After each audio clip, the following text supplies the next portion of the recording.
नमस्कार दोस्तों, फिर से मेरे चैनल में आपका स्वागत है। आज मैं इस वीडियो में बताऊंगी अहोई अष्टमी बहुत ही सरल पूजा विधि। कार्तिक मास की कृष्ण पक्ष की अष्टमी तिथि को अहोई अष्टमी पूजा किया जाता है।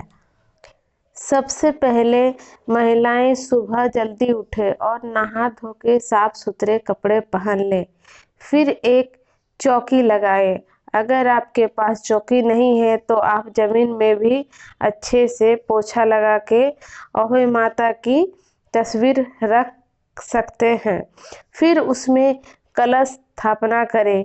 कलश में मोली धागा सूत्र बांध दे और फिर उसमें एक में जल भर दे और कुछ गेहूं के दाने और एक में फल फ्रूट डाल दे। और ये त्योहार अपनी बच्चों की लंबी उम्र के लिए माताएं करती है।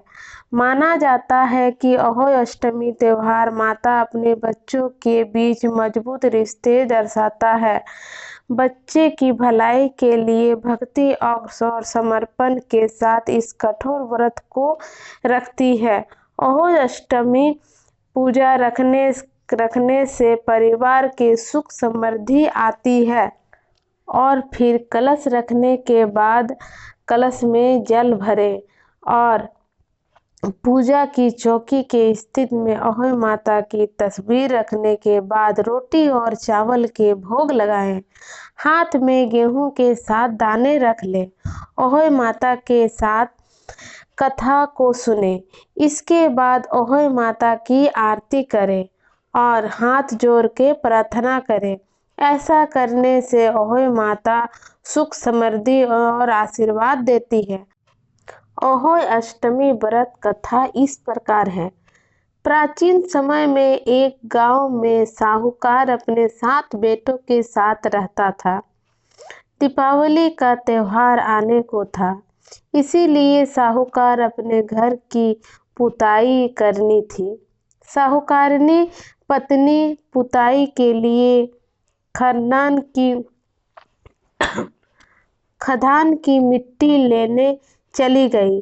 साहूकार की पत्नी जब कुदाल में मिट्टी खोद रही थी तभी उनको कुदाल के अनजाने में सही एक बच्चे को चोट लग गई और उस बच्चे की वहीं मृत्यु हो गई। यह सब देखकर साहूकार की पत्नी बेहद दुखी हुई और पश्चाताप की भावना के साथ अपने घर वापस आ गई। इस घटना के कुछ समय बाद ही साहूकार के 7 बेटे की मृत्यु हो गई। अपने बच्चों की मौत में साहूकार की पत्नी बहुत दुखी थी। उसने अपने पड़ोस की एक बुजुर्ग महिला को अपनी कुदाल से शाही के बच्चे की मृत्यु वाली घटना के बारे में बताया। वृद्ध महिला ने अपना कहा कि तुम अहोई माता के साथ सही और उसके बच्चे के साथ चित्र बनाकर अपनी पूजा करो, तुम्हें उससे लाभ मिलेगा। बूढ़ी महिला की बात मानकर साहूकार की पत्नी ने अहोई का व्रत रखा और पूरे विधि विधान पूजा किया।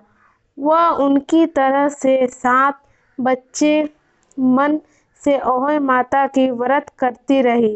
अहोई माता उससे प्रसन्न हुई और उस तरह से उस महिला को अपनी 7 पुत्र से वापसी मिल गए। कहते हैं कि संतान की लंबी आयु के लिए अहोई माता का व्रत रखने का विधान शुरू हो गया और इसी प्रकार सब महिलाएं अहोई माता की पूजा करती है। अहोई माता का पूजा अवश्य करें। अगर मेरा वीडियो अच्छा लगा तो सब्सक्राइब कर दें। धन्यवाद।